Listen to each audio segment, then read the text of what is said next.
Let me introduce myself. My name is Ivy Kwek, and I am the Research Director at the Research for Social Advancement, and I'll be your host for today. So much has been said about the new normal post-COVID-19, but COVID-19, which has begun as a global health crisis, not only have a huge impact in our day-to-day life, but also spillover effects on other aspects of current affairs. In fact, it has been increasingly seen as one that might change the game of the already complicated geopolitical landscape in Southeast Asia. The uneasy great power relations remain under the spotlight as Washington and Beijing respectively blame each other for the origin and spread of COVID-19. Meanwhile, the prospect of a reignited US and China trade war adds further uncertainty to the already grim economic outlook. At the same time, COVID-19 has also underlined the importance of other non-traditional security threats, in particular health security. Military and security forces in many countries has been deployed for the pandemic response. And globally, COVID-19 has also threatened to heighten the risk in managing the existing crises, in particular the refugee crisis, and also the protracted conflicts in fragile states. Closer to home in Southeast Asia, even as countries are battling the pandemic, recent developments in the South China Sea has shown that traditional security continues to pose a challenge to the region. So indeed, one might ask, are we witnessing a strategic new normal in a post-COVID-19 scenario? Will COVID-19 heighten or even tip the balance of great power competition? How would it affect the geopolitical scenario in Southeast Asia? And how should defense and security actors adapt to this increasingly complex security environment? So to help us explore this topic today, we have three very distinguished speakers dialing in from three different locations. And they are, first of all, Dr. Tim Huxley, the Executive Director of the International Institute for Strategic Study Asia, dialing in from Singapore. Secondly, we have Ms. Elina Noor, the Associate Professor of the College of Security Studies of the Daniel K. Inouye Asia Pacific Center for Security Studies, also known as APCSS, in Hawaii, United States. And last but not least, we have Dr. Hans Born, the Assistant Director and Head of Policy and Research Division of the Geneva Center for Security Sector Governance, also known as DCAF, dialing in from Geneva. Welcome to all of you. So for today's webinar, we will first have 15 minutes presentation from each speakers and followed by 45 minutes of Q&A from the participants. And I would like to remind all participants that there will be a Q&A function at the bottom. Please post your questions there instead of the chat box. And if you have a specific questions for any of the speakers, please do specify who the question is directed to. We will also have people joining us from Facebook. If you are watching from Facebook, please feel free to leave a comment, and my colleagues will be, we will try to take note of your questions and also answer it here. So without further ado, I would like to first invite Dr. Tim Huxley, who is of course no stranger to security analysts in the region. Dr. Tim, will COVID-19 indeed be a game changer in the geopolitical situation in the region? And what will this new normal looks like? Or are we seeing more of the same in the region? Thank you very much, Ivy, and thank you for inviting me to speak today. I think the first thing I should say is that we're still in the midst of the COVID-19 crisis. It's not altogether easy to envisage how or when this crisis will end. Of course, we all hope that it will end in the coming weeks or months, but it may not. It may go on for some time. It could go on for several years, as far as we know. But what I'll say now assumes that there'll be a very gradual, perhaps a rather halting move towards some sort of normality in terms of national level social and economic life over the next 1 or 2 years. But having said that, of course, some things may never return, or at least not for a very long time. For example, relatively cheap international travel, large meetings, conferences. Having said that, the major caveat to what I'm going to say about this region is that we really don't know how the pandemic will develop and what the knock-on effects will be on society, economics, and politics. At the start of 2020, before COVID-19 was a serious challenge, Southeast Asia had already been in a very difficult geopolitical predicament for many years. And the signs already were that the plight of the Southeast Asian sub-region was going to become even more difficult to manage over time and potentially more dangerous as well. In essence, I think there were, and indeed there still are, two crucial dimensions to the strategic challenge which is faced by Southeast Asia. The first aspect is the escalating major power competition between the United States and China, which has made a growing impact here, particularly over the last decade.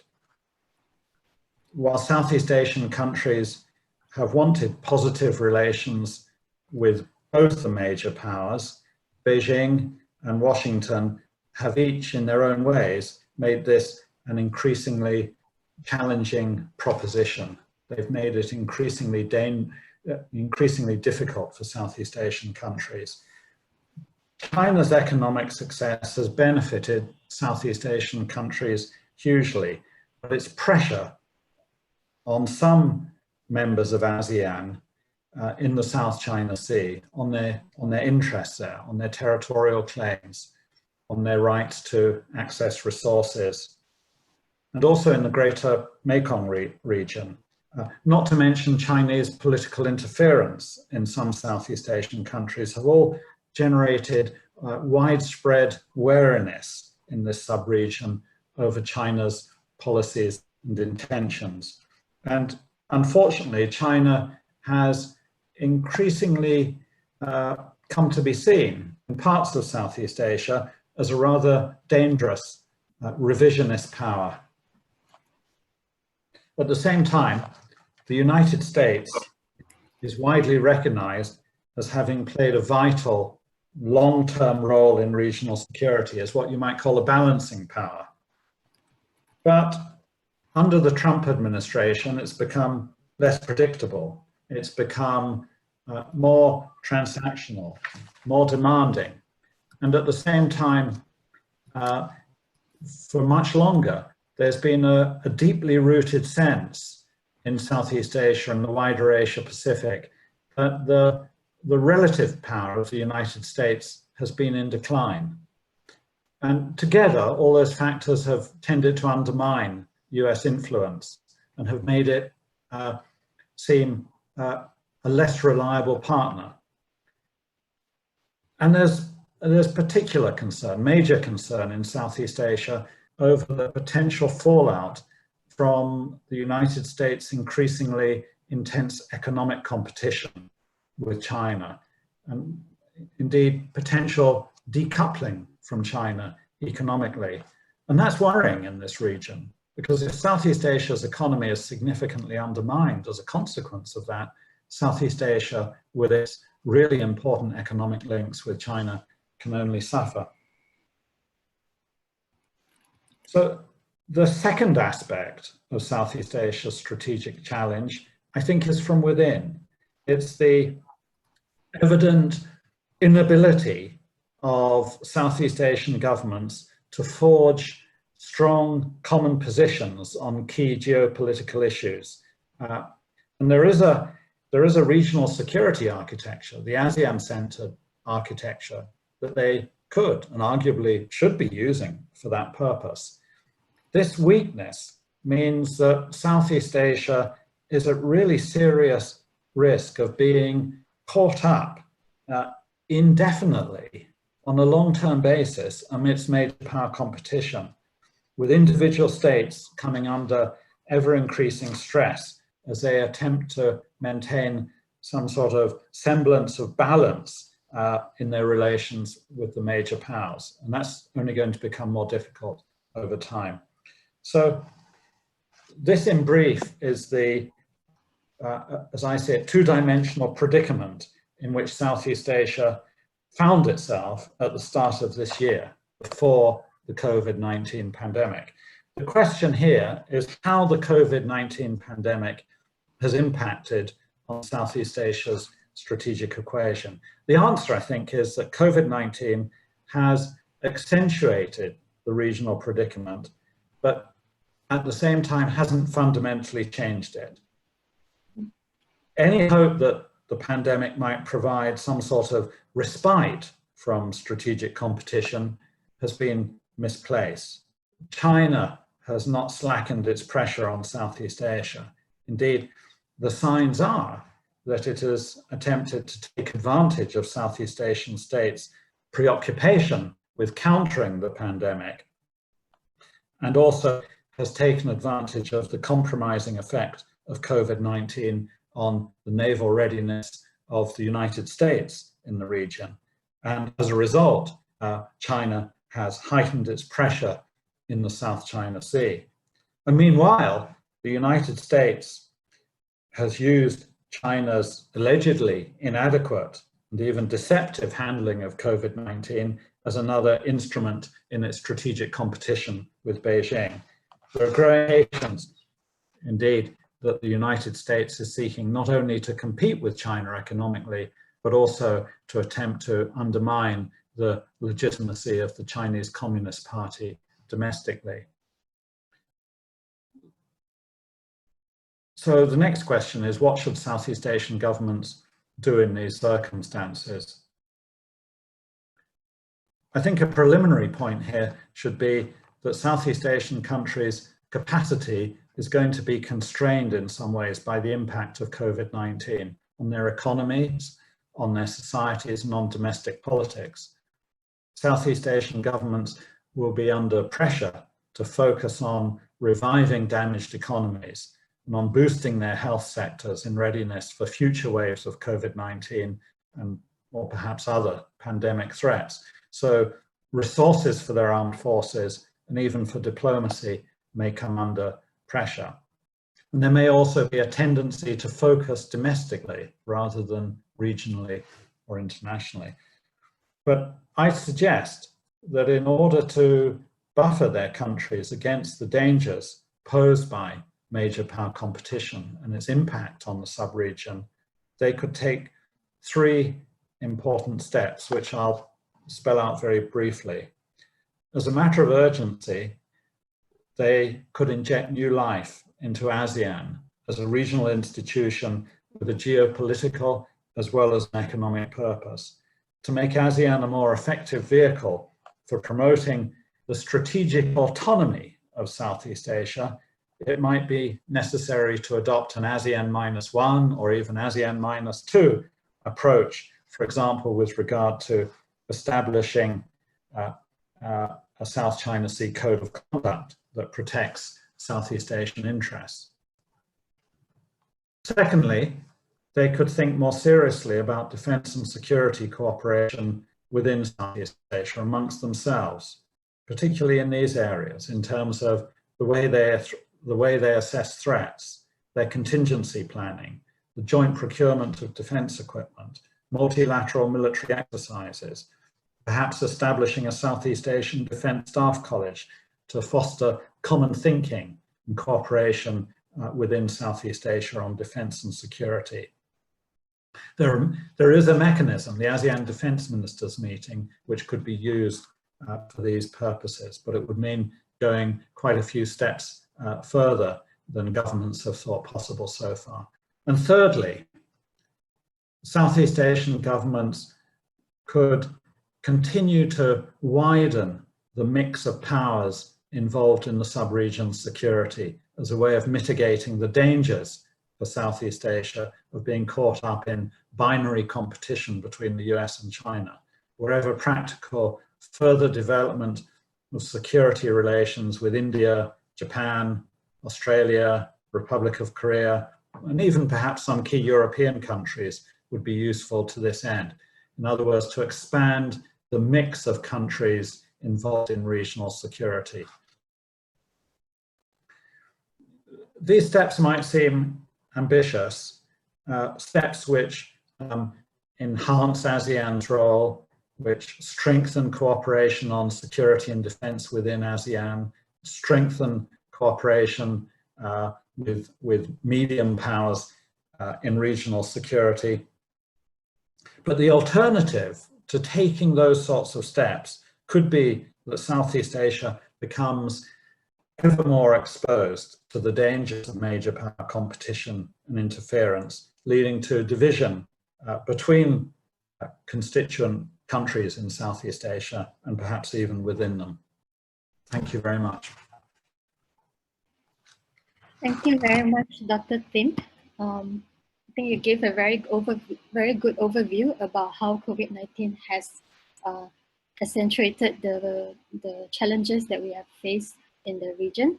And you have also underlined very well some of the steps, very concrete steps that Southeast Asia can do, even though this will be more challenging with resources being more constrained. So I thank you for that.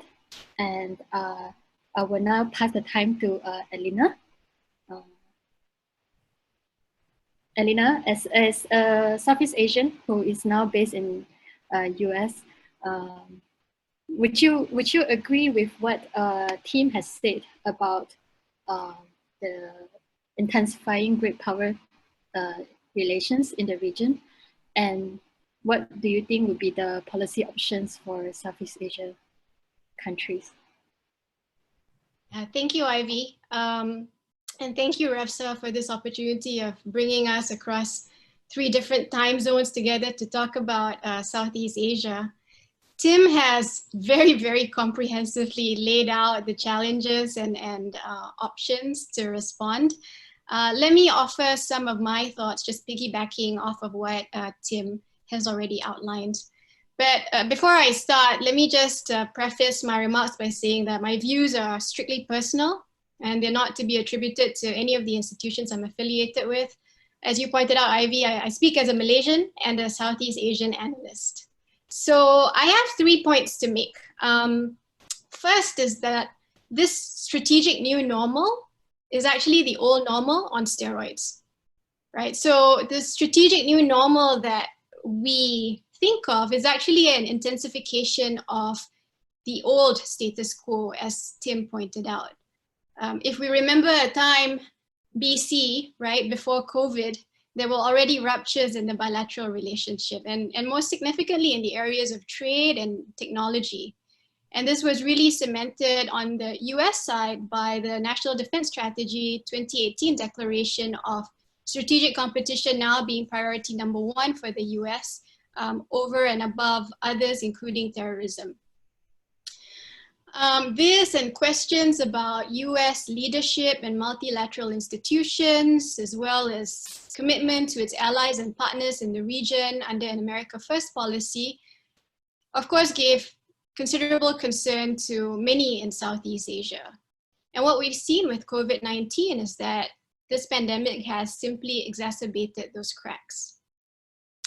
My second point is that, following on from my first, there will be, I think, a pronounced overlap between conventional and non-conventional security challenges. What do I mean by this? I think what we've seen from this pandemic is that it's highlighted just how much a non-traditional security issue can actually aggravate traditional security calculations of power dynamics and influence. So now we see calls and demands primarily from Western countries for an investigation into the origins of and lessons learned from COVID, even as the pandemic continues to unfold. And these calls will only harden the geopolitical division that we've already seen. It's also clear, as Tim pointed out, from developments in the South China Sea, that contested boundaries will literally be pushed by many, many methods, primarily and disconcertingly intimidation, harassment, and unilateral actions. And this is really unconstructive because it puts into question the whole code of conduct process and the sincerity of actually managing, let alone resolving this dispute in any sincere fashion. And a lot of you know I work on technology. I think as technology grows in importance and cyberspace becomes a more key domain of engagement by state and non-state actors, we'll see this intersection between the conventional and non-conventional security issues intensify and mutually reinforce. Third point is this. To paraphrase Indonesian former Foreign Minister Natalegawa, does ASEAN matter? Does it matter now? And will it matter in this new normal, new abnormal, whatever you want to call it, right?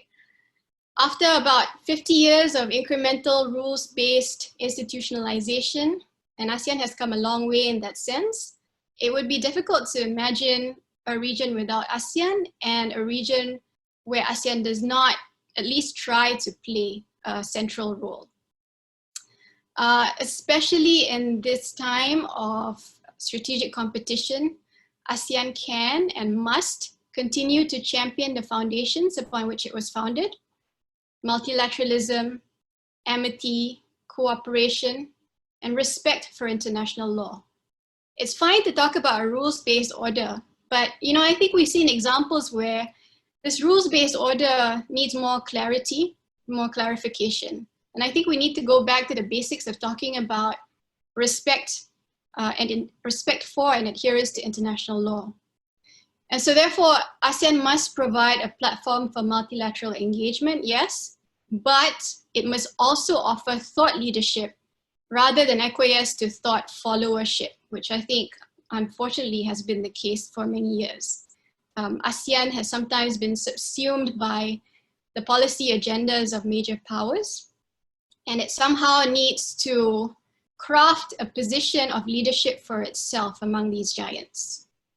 So, for example, ASEAN must be prepared to discuss new emerging policy and doctrinal developments, especially with regards to emerging tech and the role of cyberspace in these engagements.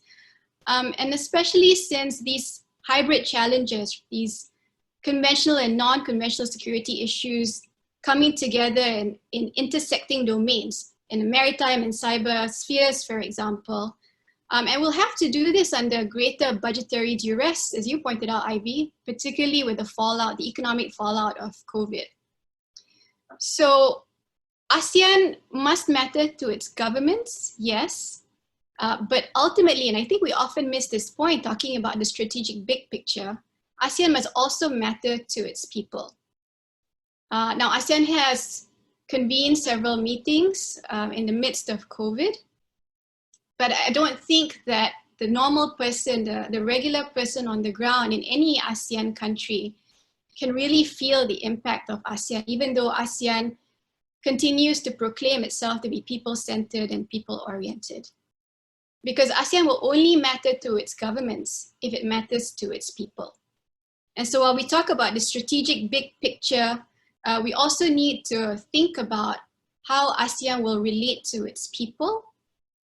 Because as I said, it will only do that and it will only matter to governments if governments actually feel that their people are accepting and are aware of ASEAN to begin with. So I'll end it here. Thank you. Thank you very much, Elena. I particularly like your point about the strategic new normal being the old normal on steroid. And then you also go on to say that ASEAN can and must do more. So especially in offering thought leadership. So in a way, we need ASEAN on steroid as well, right? But in a good way. So I want to now sort of turn the focus a little bit away from the region, but by inviting the next speakers who will be coming from Geneva.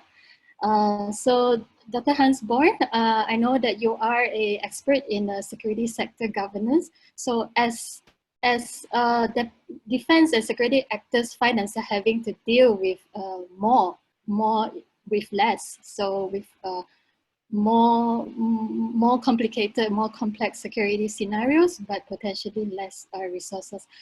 How should they adapt with this situation? And how does the principle of security sector governance applies here? Over to you. Yes, thank you very much, Evie, for inviting me for this very important seminar. And this seminar actually already shows the new normal. For me, coming to Kuala Lumpur would take me normally a whole week to travel there, which is a big pity that I cannot do that now. But now it's a gray, cold morning with a little bit of rain from Geneva. So good morning to all of you. I hope you're all safe and well.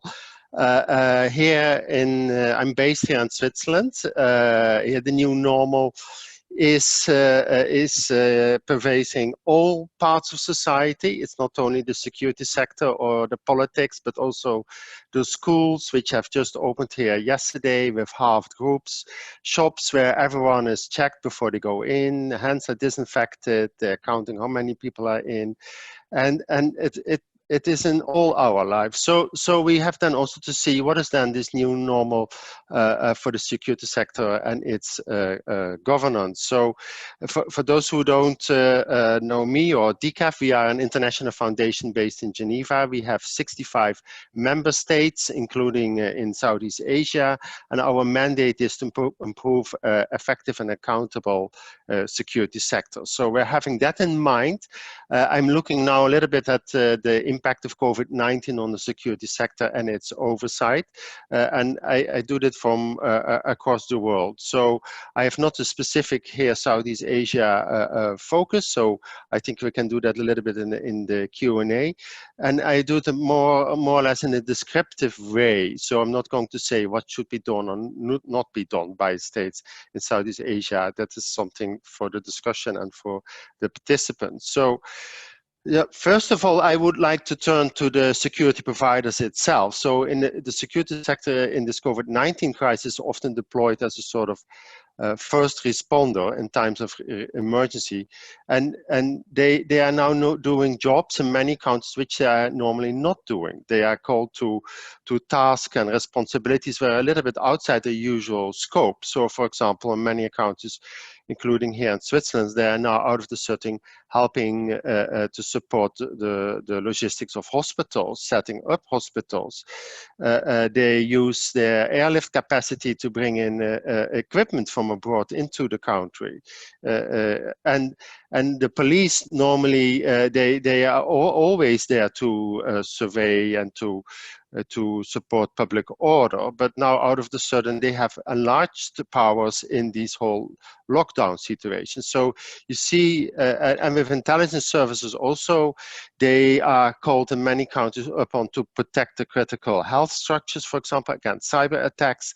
And in some countries, but this is also contested, they take also a lead role in the whole tracing and tracking. So if you then look at a little bit a step back, you see actually that the security sectors, they get roles that they normally don't play. They are in the legal framework in most countries, but it's not something that they do on a daily basis.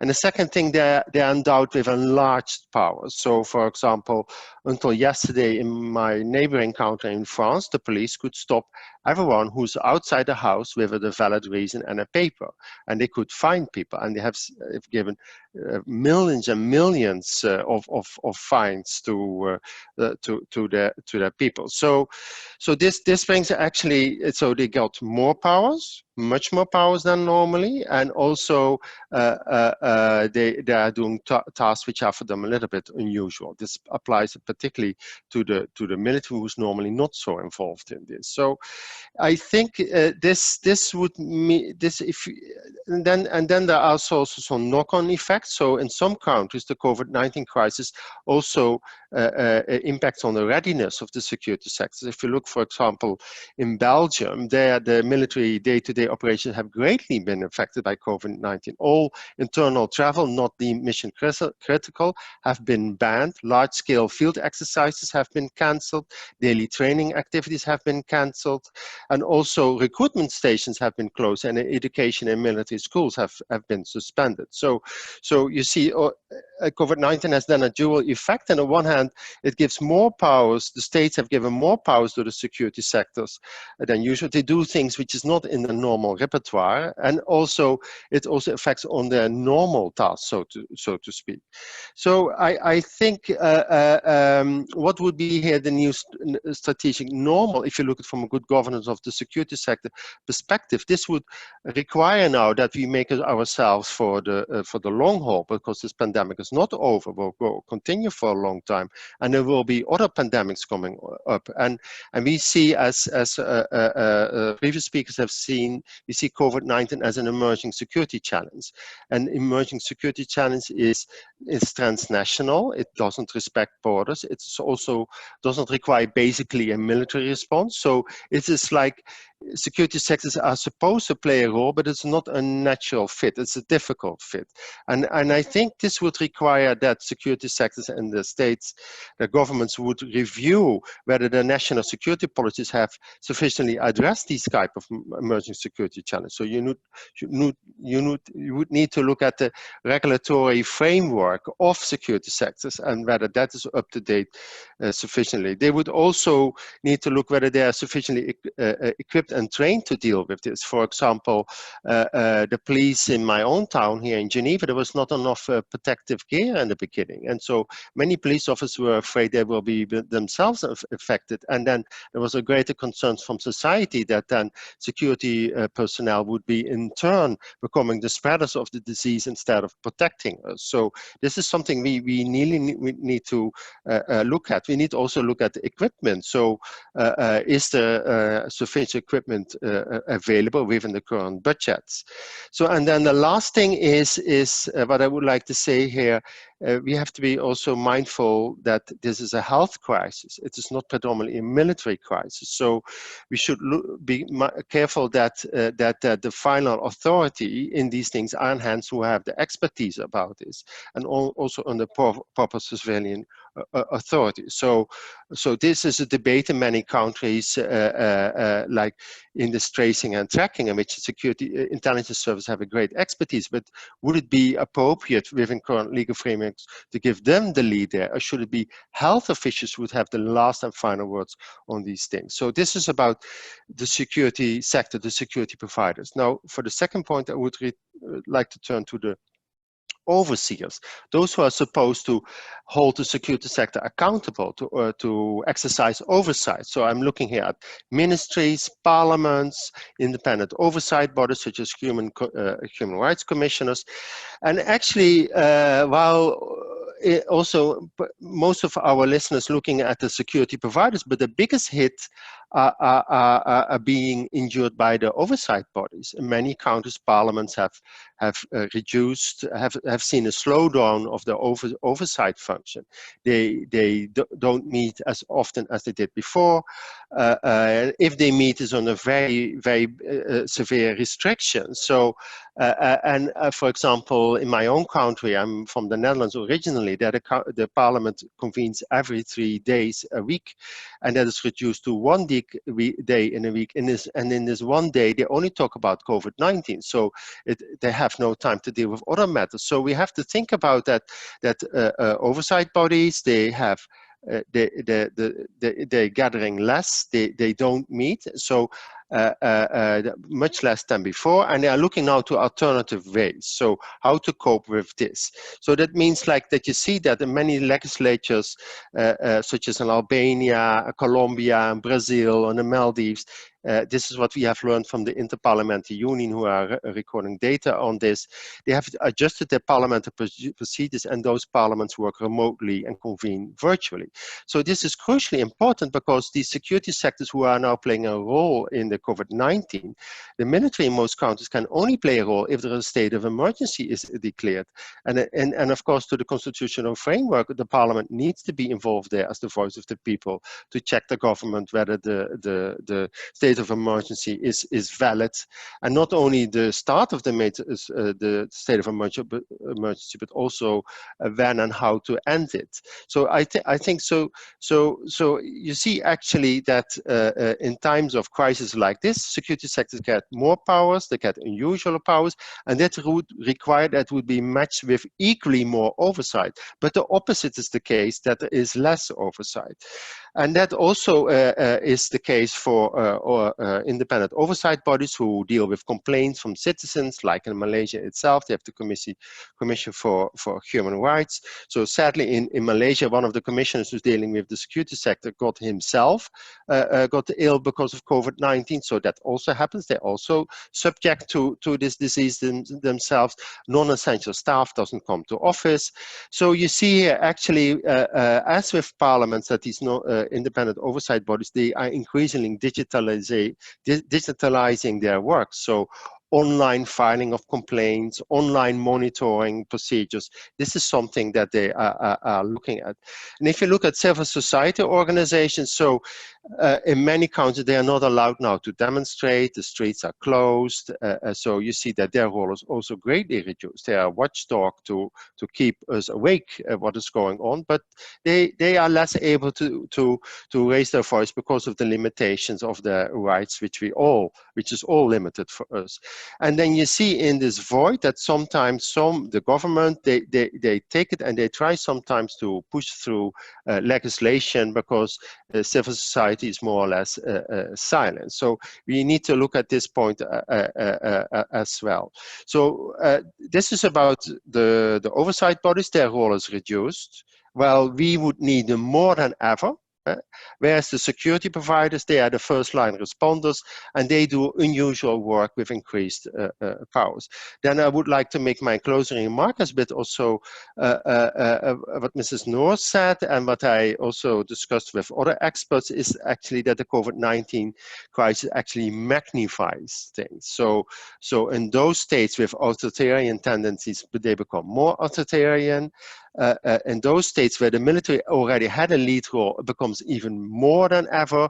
And in those countries where transparency and accountability was a big issue, they try to enlarge that as such. So and also you see that those minority groups who are vulnerable and are hit normally in normal situations, they're even more hit now. So I see this actually that, and there I agree with the previous speaker, that also applies to the security sector in the governance, that the COVID-19 functions as a sort of magnifier from problems or issues. So having said this, I would like to thank you very much. Thank you.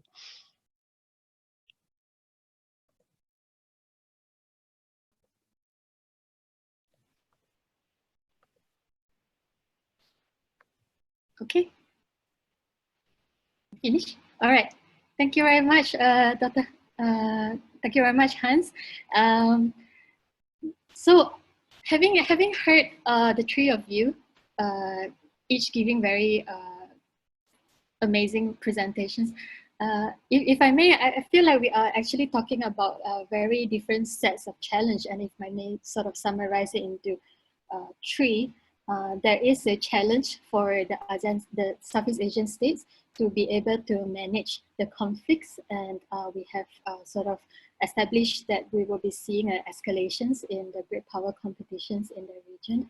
And secondly, on the other hand, there will also be a questions of how Southeast Asian state can be more effectively respond to COVID-19, and that brings into also the questions about regional cooperations on the COVID-19 response. And finally, we're also seeing a changing roles of defense and security sector, as Hans have very nicely put, that there will be resources that will be taken away to respond to different non-traditional security threats, and the role of the defense and security actors are also changing.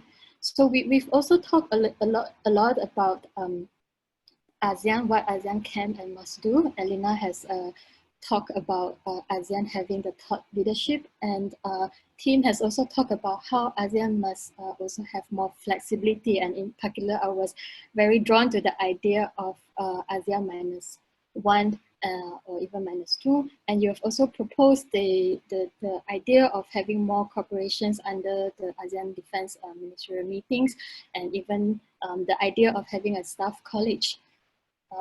So perhaps if I will get into the questions, but perhaps we can start by talking a little bit more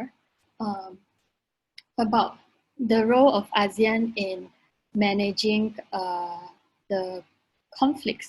So I mean, as we see that even as we are dealing with the pandemic, there's the South China Sea crisis, developments in South China Sea is in a way very intriguing, because we have on one hand seen China appearing to be very active in the so-called COVID-19 diplomacy with Southeast Asia. It seems to be quite well received, but the development in South China Sea has also complicated that sentiment. So if we can just perhaps discuss a little bit about to what extent ASEAN will be able to manage conflicts, and will we also be seeing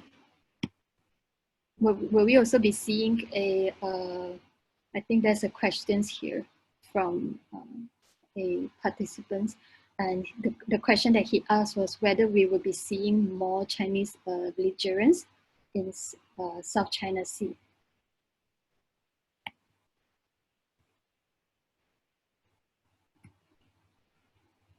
If whoever that wants to go first, perhaps a team can go first. Okay, thanks, Ivy.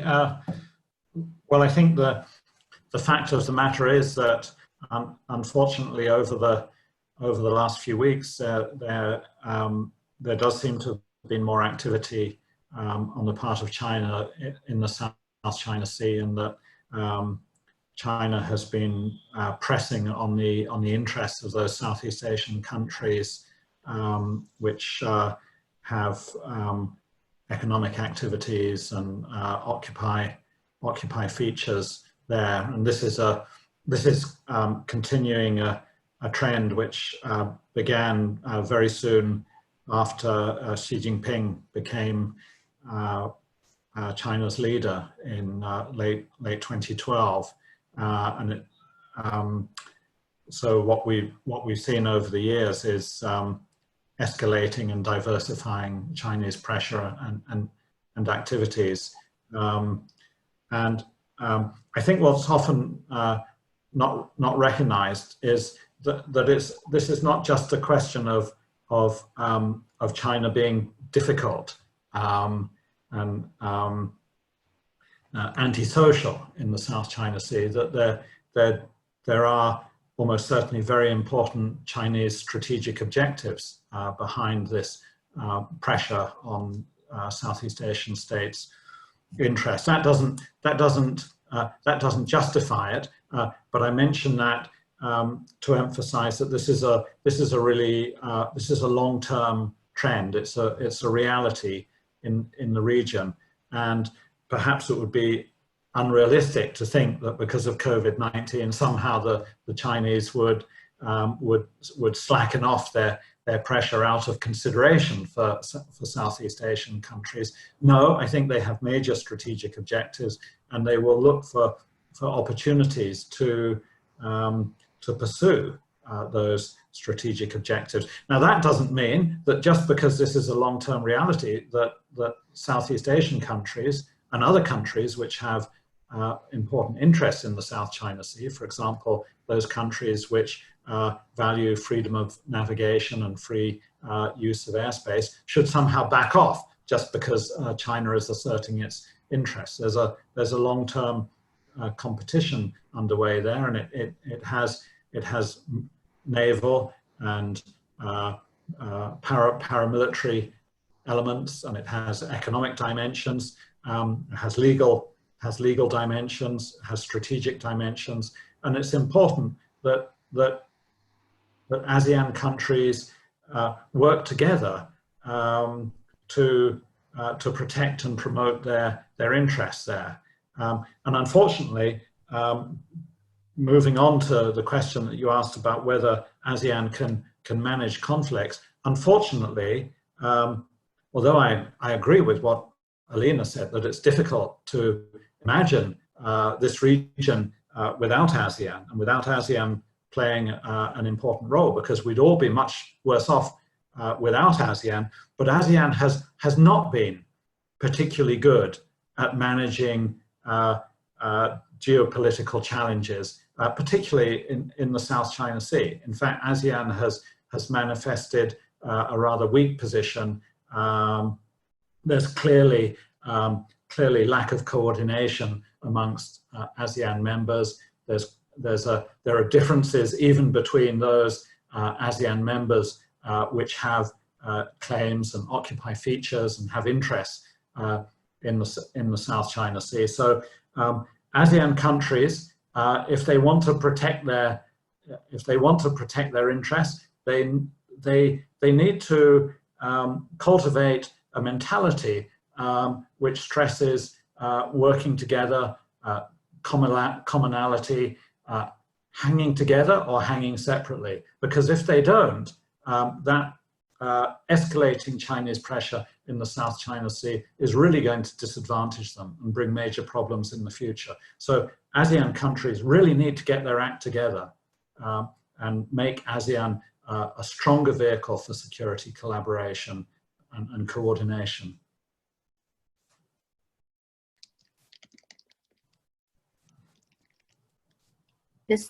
Thank you, Tim. Does the other speakers have anything to add to this? Yeah, can I add to Tim, Ivy? Yep. I was a little disappointed when you talked about hanging together or hanging separately, Tim, because there's almost no option of not hanging at all. But that aside, I agree with Tim. You know, this pattern of Chinese intimidation in the South China Sea is not new. We've seen incremental intimidation, if not outright harassment, spreading southward in the South China Sea, and Malaysia itself has been under a lot of pressure with increasing incursions by the Chinese. So I think what is particularly disappointing is that as this so-called mask diplomacy is going on, the PRC is seen to be exploiting this pandemic and continuing to intimidate its neighbors that are trying to respond to this widespread pandemic and illness and death. And I think that really questions the sincerity of China as a partner in trying to resolve this dispute amicably and peacefully.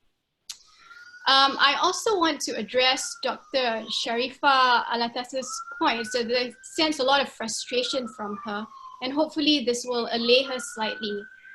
Yes, China has been offering masks and all sorts of other assistance during COVID, but in reframing the narrative, right, getting to Dr. Sharifa's point, I think we also have to remember that Southeast Asia has also been doing a lot to alleviate and mitigate the impact of pandemic, even in the more developed world. So for example, Singapore, you know, has its own test kit diplomacy. Vietnam has been providing PPEs to even the US and the White House. And we have to remember that even as more developed countries are struggling to provide us assistance and support in the region, we have been doing that for others outside of Southeast Asia. And we need to take some pride in having done that. Finally, let me just say that I think on the one hand, it's reassuring that the US is showing presence and solidarity with its partners in the South China Sea, even while the US Navy has been having its own COVID-related challenges. But we need to realize in Southeast Asia that the US is ultimately doing this in the context of strategic competition. It's not all altruistic, and I think we need to bear that in mind. And this goes to Tim's point about ASEAN needing to coalesce and really finding its feet for its own sake. Thanks.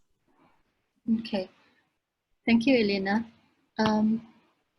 So I think we can all agree that we need to have more cooperation, and like in the Southeast Asia, where countries typically prefer not to choose side between the two big powers.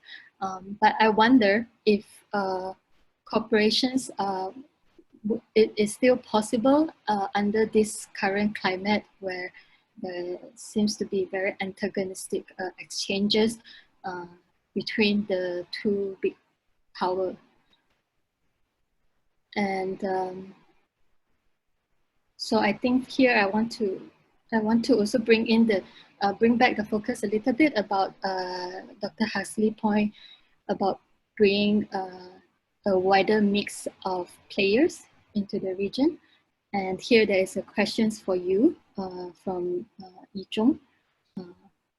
Do you think that middle powers like Korea, Japan, and Australia are capable of taking a more active role in leading any effort in the region to hedge against China in light of a lack of leadership from the United States? That's the questions from the participants. Thanks, Ivy. That question was from, is it from Yijian? I think it's not. I think it's from Yi-Zhong. But maybe Yijian has asked him something similar as well. Okay. Okay. So it's a good question. I think it's not so much about medium powers playing a role because of an absence of US leadership. I think it's more about having a wider range of powers involved in regional security to, as it were, blunt the edges for Southeast Asian countries of direct and sharp major power competition affecting our region.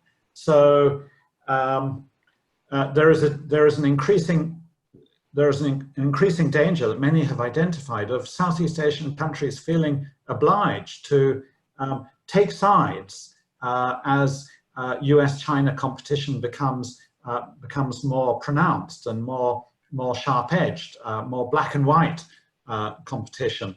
But by having a wider mix of powers involved in the region, there isn't that I think there'd be less necessity for that black and white choice, because Southeast Asian countries could develop their practical security links with Japan and Australia and India, South Korea, perhaps some European countries who have their own interests in the region, particularly in terms of freedom of navigation, freedom of airspace,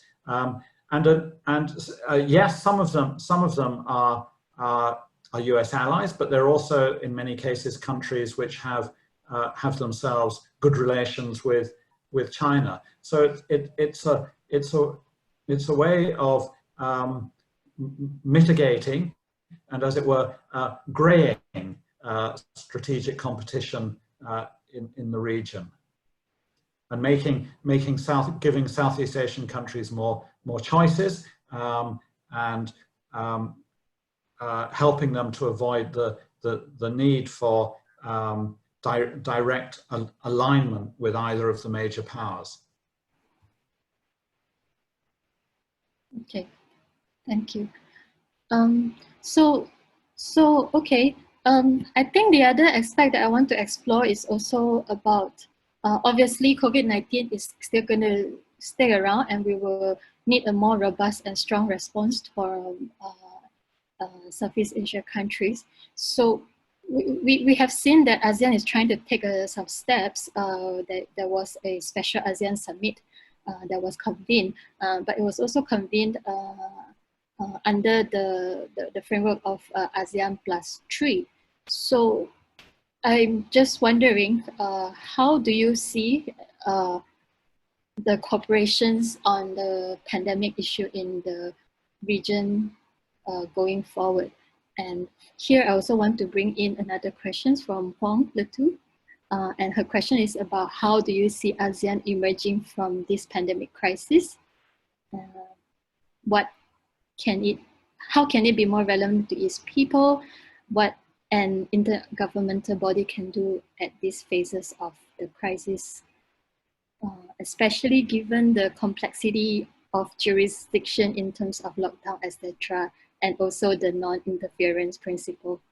What would be your recommendation for ASEAN at this point in time? And I think, and all three of you perhaps can chime in a little bit on this issue. Perhaps Dr. Hans, if you have any comments on this one? Yes, maybe very briefly. I think COVID-19 is maybe not only doom and gloom, but can be also a great opportunity to strengthen regional and international cooperation. And I think we should also keep all in mind that it's an emerging security challenge, and it doesn't respect borders. So if there is any emerging security challenge which would require multilateral and regional cooperation, it is this one. There's no state which can do this alone. So I think we would require from our leaders that they strengthen their cooperation with other states. That would be a natural demand from the peoples to the leaders. So, but there's two challenges here. I think not only ASEAN, but also other regional multilateral organizations, security is seen as a domestic prerogative. So it has taken ASEAN many years before it took further this on board. So, and I don't know how it is in ASEAN, but here in Europe, in the European Union, health is also seen as a national prerogative. It is not a supranational prerogative. So this has also hindered a little bit the response within the European Union to join forces. So the most cooperation that you see in Europe is like bilateral, that one country gives intensive care beds to another country, like Germany had surplus, and they welcome patients from the Netherlands, from France. And so that you see, or you see that protective gear is given from one country to another, but that's bilateral. So I think there is a need to make the next jump, how to have. I think it's absolutely crucial that there will be more regional and multilateral cooperation. I think otherwise the leaders would fail their people hopelessly. Thank you. Ivy, can I say something? Of course. Thanks. Thanks for that, Hans. I'm very interested that you should say that because in this region, I think it's very striking, as it is in Europe and almost everywhere else, how the responses to the pandemic have been mainly national. Now, this is where I think it becomes difficult to talk about ASEAN's role in dealing with this sort of challenge, because actually the national responses of many countries in this region have actually been very good. I mean, I'm not sure how greater regional cooperation could have helped some countries. So, for example, in the case of Vietnam, which has handled the COVID-19 challenge supremely well at the national level, to the extent that literally no one has died from COVID-19 in Vietnam, or even Thailand's case, where Thailand has done a fantastic job with deaths limited to between 200 and 300 people in a country of 66 million. Actually, much better than European countries. So I know that in principle we say that regional cooperation on matters such as pandemics is really important. But I think maybe we need to dig a little bit deeper and see where would regional cooperation actually add value in the face of national responses, which in many cases in this region have been very good. Thank you. Elena, if you want to chime in as well. Wait, let me unmute you. All right. I was so confused. You wanted me to speak, but you muted me. No, whoops. No, just a minor point. I think, you know, the handling of a pandemic is not new to Southeast Asia. We had SARS in 2003. And of course, you know, this pandemic, COVID, far exceeds SARS in scale and magnitude and transmission. But we do have the lessons from, you know, 17 years ago. And back then, even then, in its infancy as the first pandemic really to hit the world in the 21st century, ASEAN did pretty well in coordinating travel restrictions or movements. And I don't see that being replicated now. Yes, ASEAN has been doing quite a bit behind the scenes with its Emergency Operations Center, with some of its other initiatives, and getting ministers together. But all this is being done at the governmental level that the ordinary ASEAN citizen doesn't hear about. And, you know, Tim said that a lot of the responses within the region have been done nationally. And I wonder why we do not, in the region, use more of the ASEAN mechanism more. We talk a lot about coordination. We don't actually act on it so much. We have the ASEAN Humanitarian Assistance Center, but the message doesn't translate from ASEAN, the organization, to the regular ASEAN citizen. Thank you. I want to shift the focus a little bit here. And there's some questions about and seeing increasing cyber attacks. And Alina, you are experts on cyber, so I think that you have to take this one. So the question is, during the pandemic, we have seen an increasing cyber attack on international values, and many democracy has been undermined.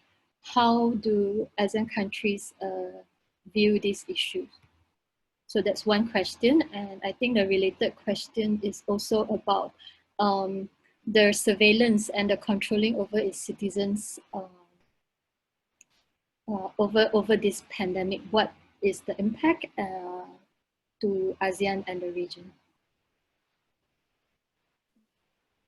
Yeah, I'm going to try to marry both questions with some semblance of a coherent answer. I think the first point is that this undermining of democratic values has already been there pre-COVID. What I think COVID has done is to call into question, actually, again, this balance between privacy and security. And so, for example, in many countries throughout Asia, China, South Korea, Singapore, there seems to be more of an acceptance, relatively speaking, to government tracking, because I think the perception is that this is for the greater good in controlling the pandemic. And you see as well in places like India now, where the country does not have any privacy law. There is a track and trace app that is available and has been downloaded by many Indians. And there are severe privacy implications, but you don't see this being questioned as widely. And so I think what COVID has done is it's instituted this temporary suspension of questioning, of real questioning of privacy issues. You have seen in the last month maybe more questions about what this means in the long term, because once you institute these track and trace applications, whether or not they are uninstalled later on or discontinued in use, you still have the technology that can be broadly used by governments and therefore abused. And we see many instances of abuse of surveillance technology in the past. So I think there are greater implications for sure.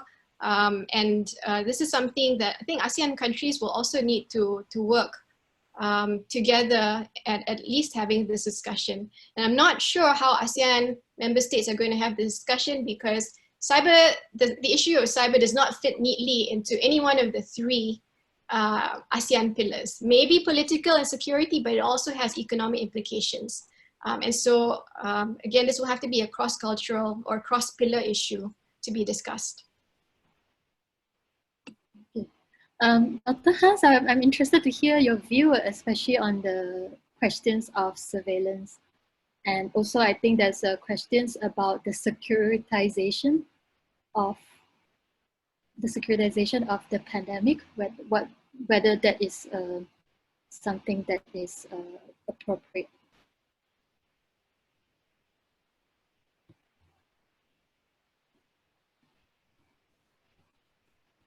Sorry, Dr. Hans? Okay, thank you. I think also to bridge with the previous topic, I think also many countries here in Europe feel, many people here, that their governments were so much utterly unprepared for this whole crisis. And I think also that many people here also look to very good examples that we can find in Asia, such as mentioned a few by Tim, and also beyond, such as South Korea and Taiwan.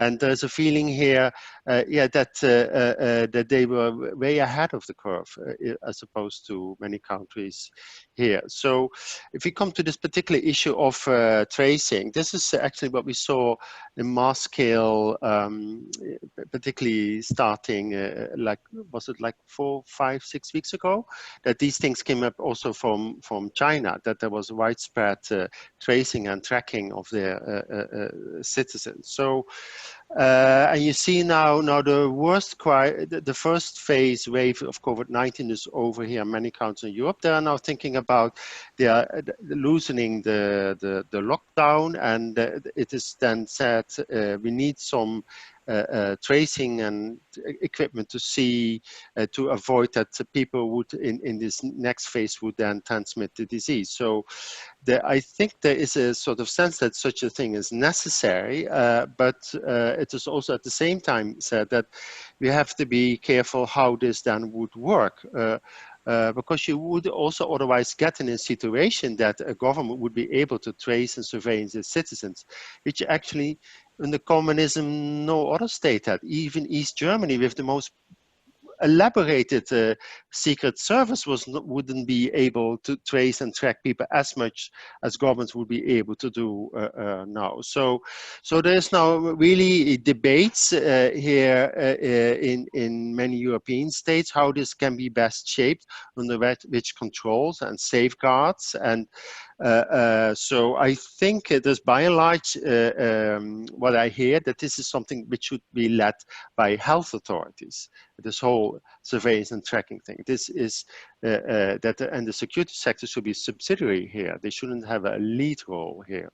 So, and the other thing is that they are looking at about the storage of data, and that it will be automatically destroyed after a certain time. So they are also looking into that. And having said that, in many countries there is already a legal framework there, how and under which conditions governments can limit enjoyment of individual rights. So that is not a way, that is still there. And the requirements are very specific. You know, it has to be proportionate, it has to be based on the law, it should be also absolutely necessary, and there should be also avenues for citizens to come up with problems if they feel that they are unjustly treated in this. So you see that those countries, and this is actually in many countries, these rules and constitutional safeguards are there, and they are not thrown away, they are still there. And you can also see, for example, in the country where I am based, in Switzerland, it was the parliament who decided that it should be allowed and under which conditions that such an app should be developed. And they gave then to one of the biggest research centers here in Switzerland the task to develop that app now. So, but it was after approval of the legislature. So you see in countries where this legal framework is in place and the checks and balances in place, they are fully applied to this thing as they would be applied to to any other thing. So, but there is a sort of a consensus that the lead role should be here with health authorities. This is a health problem, so let health experts take here the lead here, and not intelligence services or others. This would be my first reaction. Thank you. Sure. Thank you. So I think we've talked quite a wide range of the challenges here that the region will face. I mean, we started off from great power competitions, and then we talked about the need to have more cooperations in the COVID-19 response, both in terms of security and also the non-security side of it. And then we also touched a little bit about cyber, and also there are increasing concerns about the use of tracking technologies and concerns about privacy and also human rights. So I want to bring in yet another security crisis that the region is facing. Sorry, bear with me. And this is really something that we cannot ignore. And this is actually about the Rohingya refugee issues. So we have a question here about the recent Rohingya refugee issue in Malaysia. We have seen a lot of frustrations. There's a lot of frustration towards the refugees that are still arriving. What are the major powers or even ASEAN willing to tackle it heads on? What are the ways to mitigate this another humanitarian crisis that is just right on our doorstep? Anyone wants to take the first jab?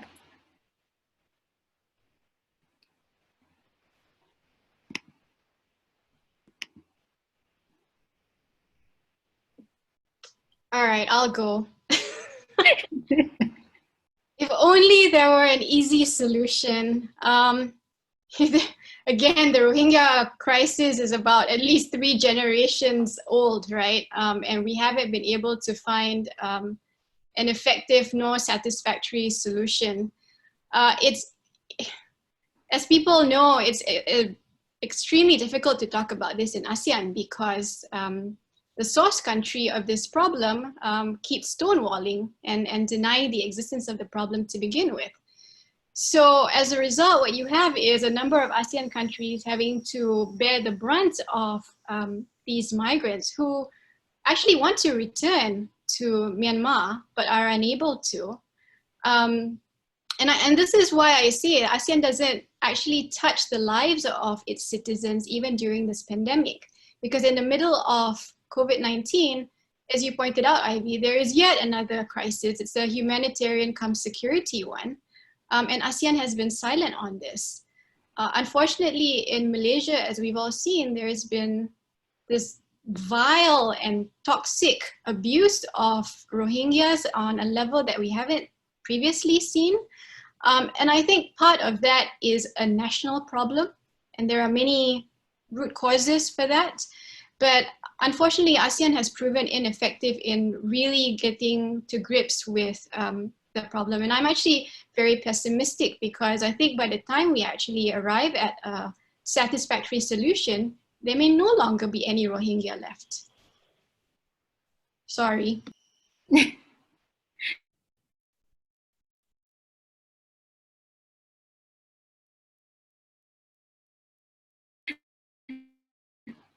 Alina, anything to add to that?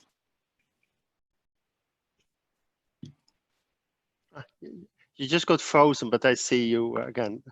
Okay, I just wonder if you have anything to add.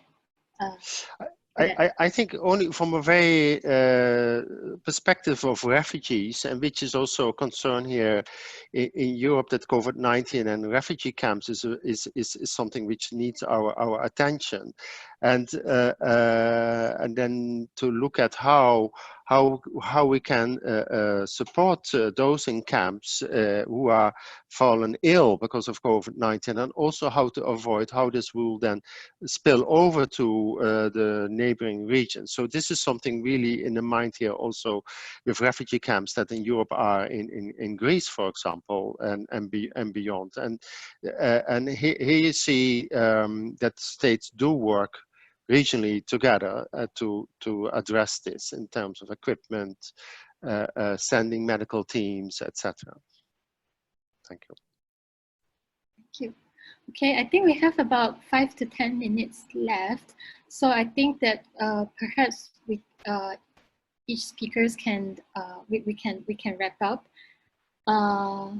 And I guess that back to our topic today is really about what we should, how should we respond in view of the challenges that we will be facing.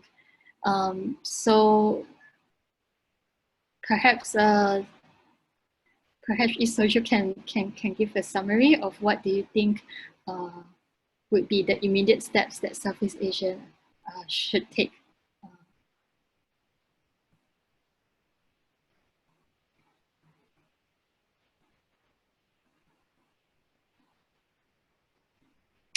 Tim?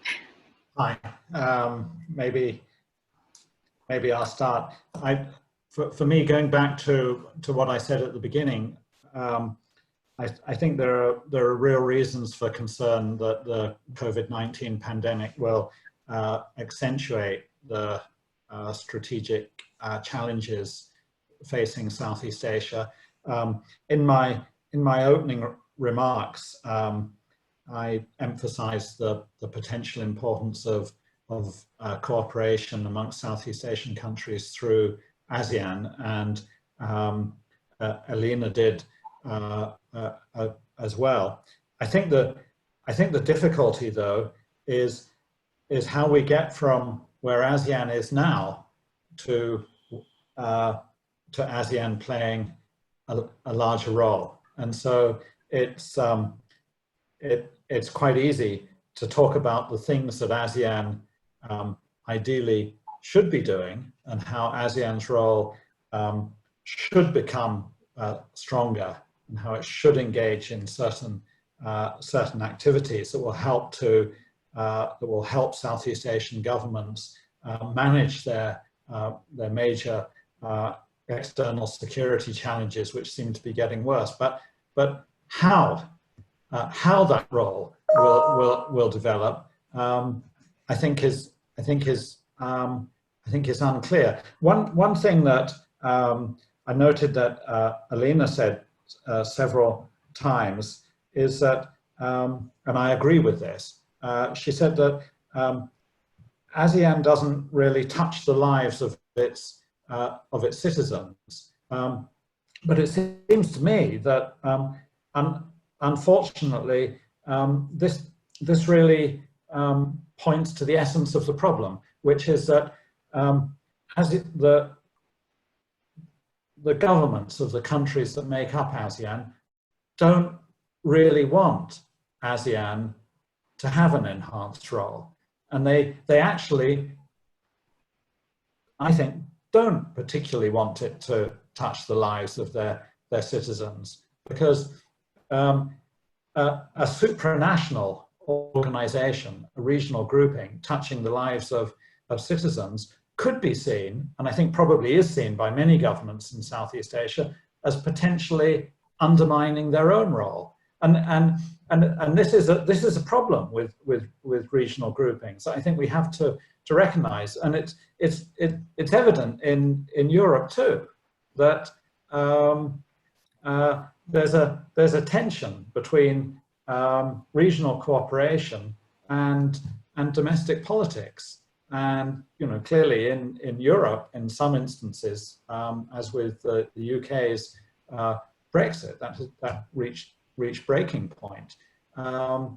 So I think there is a major problem about how to develop the role of ASEAN in a way that is politically acceptable within the individual member states. And I think this is the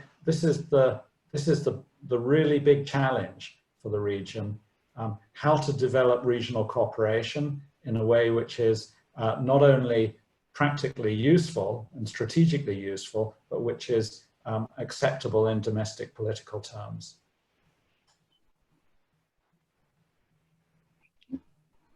And I don't know the answer. I guess, like, you know, ASEAN, what ASEAN can do depends a lot about what ASEAN member states are willing to use the platform, right? So I guess that will be the key. Elena? Yeah, and it's the same, I think, with all multilateral organizations, right? From regional organizations to the UN, and you see this paralysis of action because ultimately you have to, especially in the case of ASEAN, because of our consensus-based decision-making mechanism, you have to acquiesce to the, I don't mean this derogatorily, but the lowest common denominator. Everybody has to buy into the decision. But Tim's earlier point about an ASEAN -1 or ASEAN -2, you know, this is not entirely new. Within Track 2 in the region, we had originally proposed this for consideration by the government some years ago. And unsurprisingly, there wasn't enthusiastic take-up of it when we first presented it. But it has been used. The mechanism is there in the economic pillar. And maybe it's time for the solution to be, as you mentioned, Ivy, an ASEAN on steroids. Not completely on meth, maybe, right? But just a little super amped ASEAN where it actually makes bold decisions to depart from the norm, because we are in a new norm or new normal. The other thing I would add is that we actually do have to step back for a bit in the region and question the narratives that are being formulated beyond the region. And this is what I mean by thought leadership, because if we allow ourselves to be caught up in the vortex of US-China competition, and that vortex is very strong. I mean, I feel it even in the middle of the Pacific Island on a Pacific Ocean on an island. This competition and intensification of this competition is sometimes very overwhelming. And I think in Southeast Asia, we need to step back a little and reassess where we want to be based on where we are now. And this is what I mean by heads coming together, not just governmental heads, but policy, think tankers and academics coming together to figure out what kind of narrative we in the region want to craft for ourselves. And it may be in association with, or it may be completely separate from this whole idea of strategic competition. Thank you. Thank you very much. Hans? Yeah. Yes, thank you so much. Well, I don't want to be prescriptive at all, but what I see, what would be good to look at, I think, is to learn from previous emerging security challenges, and not like in health, but also in case of terrorism, and what type of what we can learn from those emerging security challenges. And I think one big takeaway is that we rely then more in these times of crisis of security sectors. They are endowed with more powers, more and also are asked to do rather unusual roles. I think one big takeaway is what we have learned from other situations is that if such a situation arises, then that would need to be matched by equally stronger oversight powers. And instead of what you see because of the COVID-19 also affects the overseers, as I said, the parliaments or human rights bodies. So how can they they themselves need to be also an object of work and study. How can they be helped and strengthened? So I think this match thing, more powers on the security providers, should be matched with more oversight powers. This is something which I would like to underline. And the second thing is, and I really want to echo that also, is that also here in Europe, but also, some states actually didn't take in the beginning this crisis so serious. That leaders said this is just a flu, and then they felt themselves ill, so it was really serious. They saw them firsthand. Or you saw even some in the US, they started very late in this game, and I think we also we can also learn a lot of Asian states here, how they have tackled this with it, and how can that then be translated into proper good governance of the security sector. This would be how I would like to end here. Thank you so much. Thank you very much, Hans, and thank you very much to all three panelists. I think this is a tremendously rich conversation. Well, I hope that we'll have more conversation like this. I think that we have all agreed that more needs to be done. We ASEAN and countries in Southeast Asia would need to carve its own path in a way in terms of navigating the great power relations, and also in managing the other aspects, the changing aspects of security challenge, where we do not only deal with one particular type of security challenge. So thank you. I want to say thank you to all of you who have stayed on to listen to this webinar, and thank you once again to all the panelists for spending your very precious time, and especially to Hans and Elena for spending your out of office time to have this conversation with us. So thank you very much, and all the best to all of you. Thank you. Thank you very much, Ivy. Thank you. Thank you so much for inviting. It was really a great pleasure. Thank you very much. Thank you.